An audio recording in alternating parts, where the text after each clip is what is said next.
Whenever the monks went to eat, they had to jump across logs floating in the water to get there. The rule was that their clothes should not get wet. A new boy who had just arrived at the temple saw his companions crossing the logs easily and thought that it was quite simple.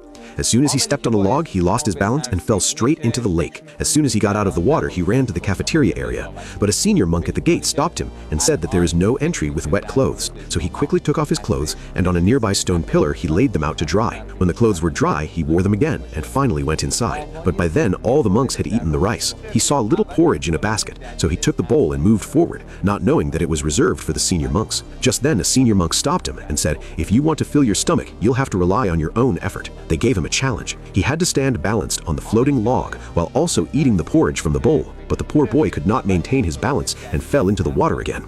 The next day, when he thought no one was watching, he tried to sneak into the refectory by climbing over the wall, but got caught. There, the senior monk threw him into the water again. The people standing nearby couldn't stop laughing. That night, the boy made up his mind. Now he just had to prove himself. After everyone had gone to sleep, he took out 2 wooden barrels. He rolled them on the floor and began practicing balancing on them by jumping. He fell repeatedly, but got up and tried again. Slowly, he started to roll the barrels fast. He kept switching and eventually learned perfect balance. The next morning, everyone thought he would fall again, but everyone was surprised. The boy lightly placed his foot on the log, executed an amazing somersault, and crossed as if he had flown through the air. The senior monk saw this and removed the locks, replacing them with thin pieces of wood. Now the path became even more difficult. Even the senior students couldn't cross it.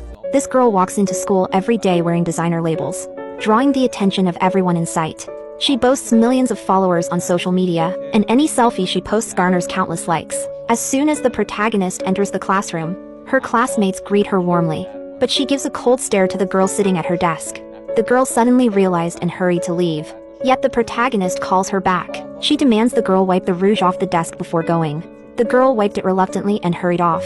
Actually, this girl is jealous of the female lead, deliberately distorting her image, and even spreads false rumors about her. The female lead is tired of all this.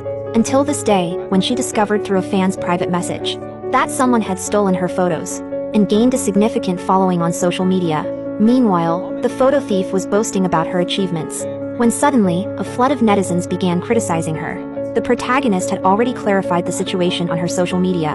Just then, the protagonist happened to pass by. The girl confronted her on the spot, demanding why she had to expose her like this. The protagonist didn't want to argue and turned to leave. The girl grabbed her hand, accidentally knocking her phone to the ground. This instantly enraged the protagonist. The next second, in this school, there was another equally famous male protagonist. Not only was he handsome, but also handles tasks with precision and efficiency. This attracted many girls to join the broadcasting club he belonged to.